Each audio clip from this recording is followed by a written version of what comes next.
But we're going to do a second take on what we learned from the garden beds. Because, Gone with the Wind wasn't shot in one take.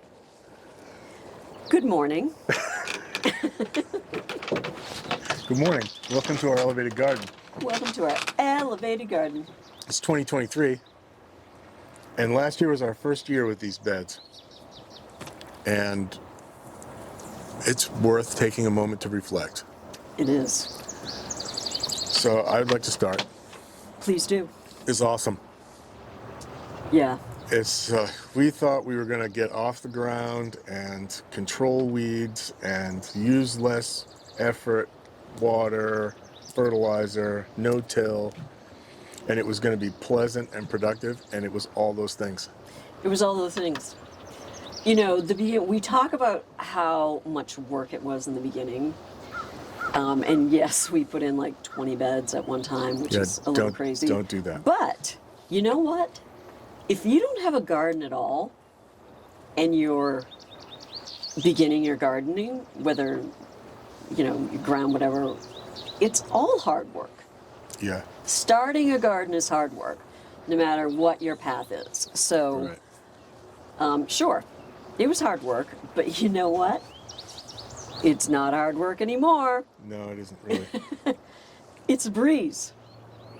Yeah, I took a couple of days to bring in soil amendments from a manure pile up the road and from a big compost pile that the town maintains. The beds are topped off and amended, and now it's...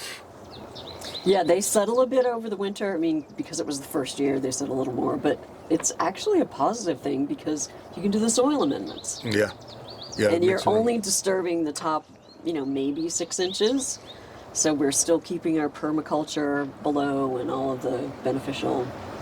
A little settling makes room for large ruminant. Yeah. Manure. Yeah.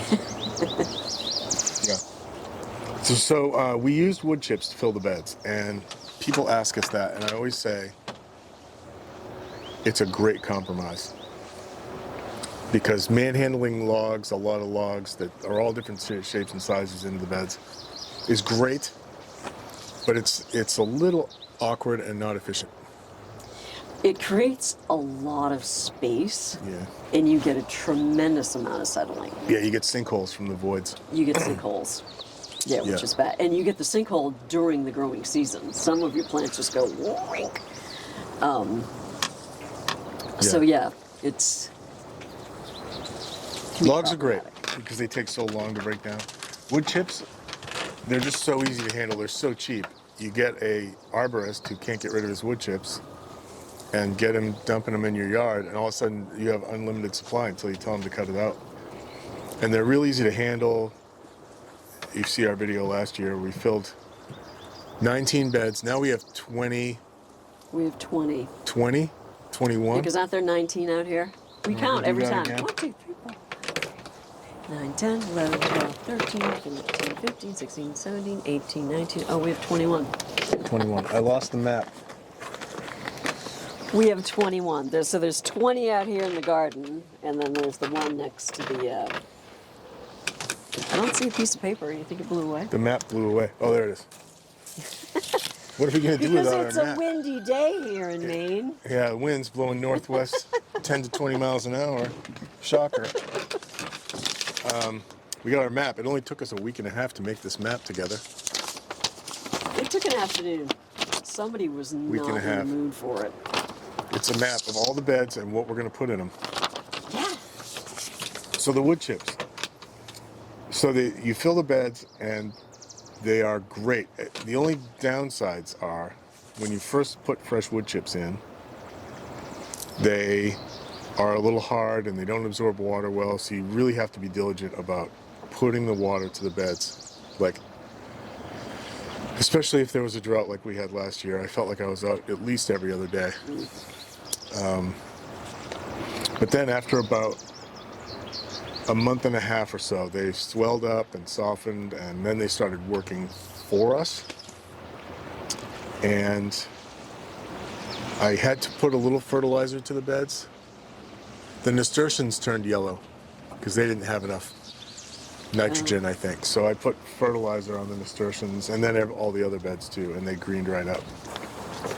What else? You're getting everything in the ground on Oh, yeah. time. It did extend our season, Yes. because if I was to dig a hole right here, I wouldn't have to go but maybe 3 inches to hit water right now. So we can't work with this soil for another. If we get any rain, it'll be Memorial Day before we can work with this soil as it is. Yeah, every year, typically, we would try and start tilling the garden around Memorial Day, and sometimes it would be later. We just dealing with this marine clay and the mud, and It's really flat. It doesn't drain well. it's really bad. We have peas out there that are already 6 inches tall. This is the first year we've had peas this early. Yeah, because we're always playing that game, could waiting for never things plant. to dry out. So the trellises, Yeah. that was a topic of much discussion in our bed filling video from last year. Because apparently there's a lot of passion about how to set trellises in a bed. There's more than one way. There's many, many ways. Yeah. We buried ours and we bent them because we wanted the straight sides. And we wanted them in the center of the bed so that we could plant on both sides and not shade the whole thing. Yeah. But we are different heights, and we tried to thread the needle on the height for the beds, and then they all settled 4 or 5 inches, and the top of my head was rubbing on the bed, on the trellis. It was perfect for me. Yeah. But I was able to jack them up. It wasn't too difficult. So we're back in business. We're at 7 feet. Yeah, if you watch our video of how to install our trellis, we recommend that you install them that way, but put them about 5 inches higher than you think you want them. Yeah. Because that's about what it's going to settle. Put a little windage first on year. it. So, if you predicted that settling would make our infrastructure wonky last year,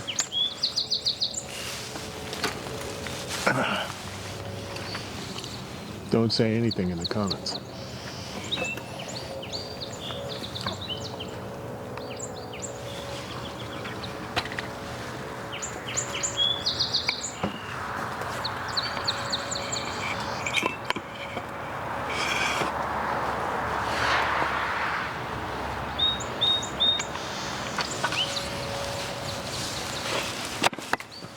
Because I don't want to hear it. So over here is the asparagus strawberry beds. That one and that one. This was a big deal because I was a little worried that these beds are tall, they're 36 inches, and it can get really cold here, like 20 below. And I was a little bit concerned that these beds sticking up out of the earth would freeze out to the point where perennials wouldn't grow very well. And so my big worry was the asparagus, but there they are. They're coming up. Yeah, here's a little one. It's purple. Yep. Here's a little one. There's some in here that started from seed, so. But if you look at this bed, the south side wall, where there's some sun exposure, is a lot greener than the north strawberry side wall. See what I mean? Yep. Coincidence? Or Coincidence? I think not. some more maple trees. There's a weed right there. This is a weed. That's a There's a weed. weed right there. There we go. Look at that. I know, this one is too. That's a weed. Get it. I count 21. 20. 21. Oh, because there's one over here. There's one over here now. That's right. So we did 21 beds in one season, and I'm glad it's done. And I have no regrets about it, but I'll tell you, don't do that. We make beds for people, and they say, oh, I want more of these beds. And I say, don't do that. Well, don't order them all at once. No, you know, don't people get are like, them all I at want to order 6 of them. We're like, Order 2. I mean, we order 2. we were on a mission, so 21 was right for us. But it was a big investment of time and money and effort all at once. It was a big undertaking, yes, on all of Big those. undertaking. It took us about, just the two of us with no machines, just wheelbarrows, to fill these beds, which range from 3 feet to 14 feet. It took us pretty much 4 weeks of, Yeah. not every There day, was but there a was some lot of rest in days. between. But yeah, there was a lot of And time. We were broken. the costly, it was good, but the costly part of it was that we didn't get the last bed done until June 24th. And the solstice Was it that late? Yeah. The solstice is June 21st. So the best, longest sunlight day of the year here, we were still building beds. And that cost us. We got tomatoes and we got eggplants, but we didn't get what we really wanted out of it. No. I only put up about 10 quarts of tomato sauce versus I usually get about 30 to 40. It was new to us, a new way. Mm-hmm. So for carrots, we have a density when we do rows that works really well, but when we took that density and did a patch, we didn't thin the carrots enough, and we got a lot of small carrots. We got out of a 3 foot by 3 foot space, we got 25 pounds of carrots, but they were small. It was also a learning curve because I've been so used to planting in rows, and our rows were, a certain length. I don't know, maybe they were 10 feet, 8 feet. So I'd always plant my 3 rows of carrots, and it was a little bit tricky for me to think of, okay, how much do these 3 rows then translate into the space in a container? We got a lot of food out of our garden last year. 140 pounds of roots into the root cellar, yeah. It changes everything about gardening for me. Because before I would come out to do just work, I would come out to weed, and then I would weed. And so I wasn't really in tune with it, and I wasn't really enjoying the old way of gardening. With this, I'm out here every night. Yeah, it really felt more like a task, a job. Before. It was something it's like, it. I have to go out and do that. Whereas now you're like, I wonder what's going it's on in time the to weed the garden. Let's go check it out. Yeah, I'm out here now, and so like it's early, and the beds aren't planted yet, and there are some weed seeds from weeds that have blown in, and they're starting to come up. I can see them now because they're right at my waist level. I can just reach out and grab them.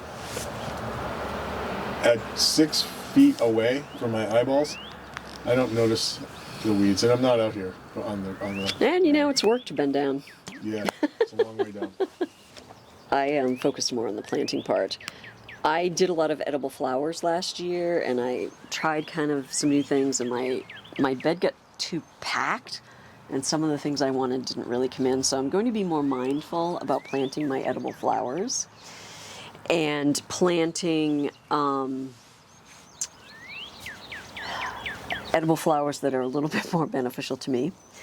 I've been seeing an herbalist, and there are some certain flowers that I can draw off of that and put in our garden. And not everything is perfectly well suited to these containers. So we knew we weren't going to grow corn. When we grow corn here, it's 12 feet tall, 10 feet tall. Beds are already 3 feet tall. That's just not, that's not a good situation. The things that kind of caught me off guard, I had a giant banana squash that I really like, and I put it in the beds, and it got really bushy and took up a lot of space. Yeah, the kind of creeping squashy things, pumpkins, hard winter squashes, even some of the summer squashes are better suited to the ground. Yeah, the giant banana squash I'm going to put out in the field because nothing bothers them, and they just take up so much space. So yeah, the plant. I mean, when you're growing pumpkins, it just goes forever. I get started too early on seeds. This is now we're just talking in general. I started seeds in March, and there were still several blizzards to be had.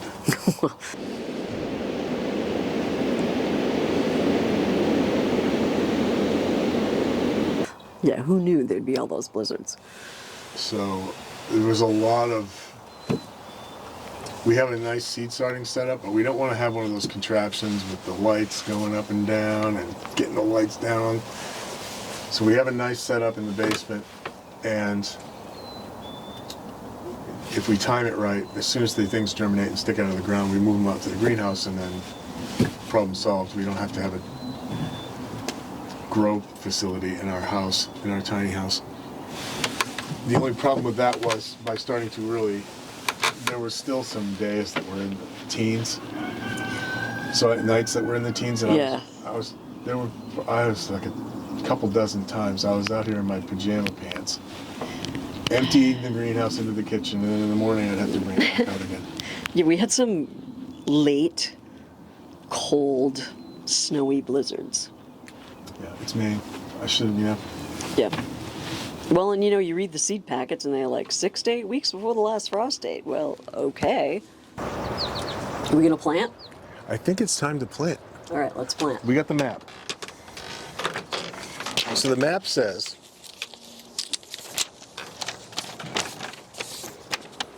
do you have your mic on? Yeah. Yeah, my mic's on. All right. So last year, we planted pole beans on both sides.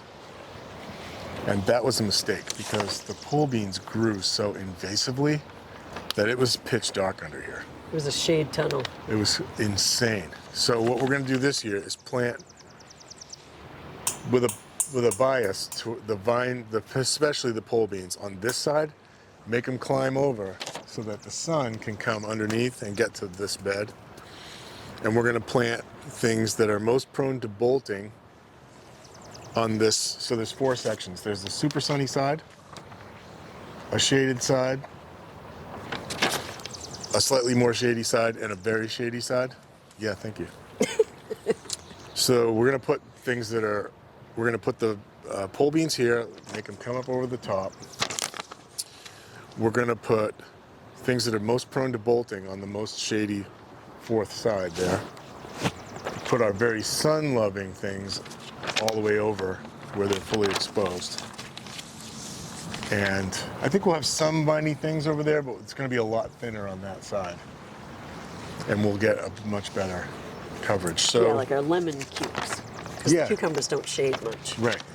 Some of the melons have like kind of, they don't have big broad leaves. They have kind of bare toothed leaves. So this says, what we figured out was, so those 2 front ones will be herbs.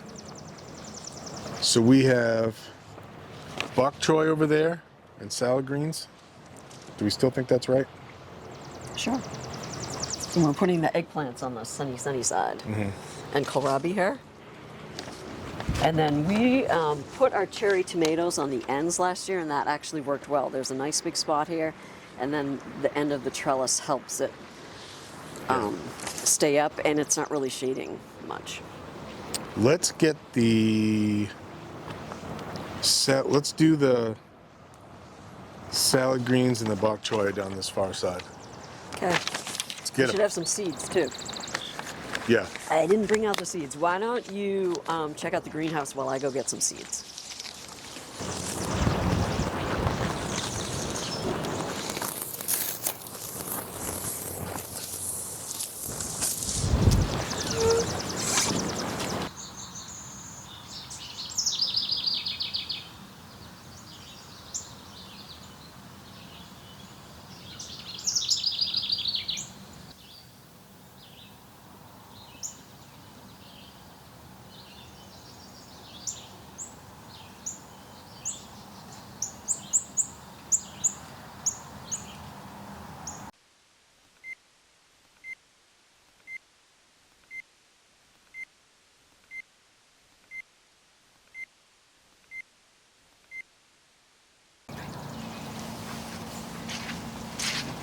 I think we need to agree on who the executive producer is.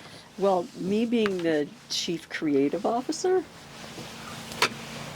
and you're like, make a list. Don't use your list. Are you recording this? Maybe. I think I should have my beard down. Beard down or up? You're over there primping yourself and complaining about how I've prepared.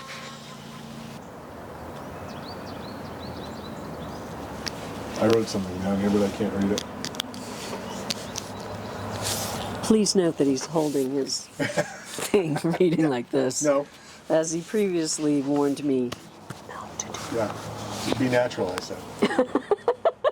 It's good because you're so argumentative. I am not argumentative. I had not previously planted tomato seeds. I was always buying the tomato plants. We would take volunteer It's tomatoes news. and be successful. This year, I'm more planful about it.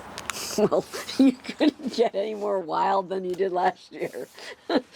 Packages were randomly showing up. What is that? Oh, did I order that? You order that? That wasn't me. Yeah, okay. Yes, I'm glad to hear that you were more mindful of your seed ordering this year. Which reminds me, there was a package that came yesterday. Yes, there was. And I don't know what it is. I didn't order it. Did you order it? Is my name on it? No. But no, I did not order it. All right, so the big takeaway for me last year is I have no regrets. That's great. No second thoughts. About going to the container gardening. Yes. And Yeah. Rapunzel thinks so too. He loves it. You're very contrary sometimes. How more contrary can you get than that? I should have, early on while we were recording, I should have trained you to be more obedient. Yeah, you were too late for that the day you met me.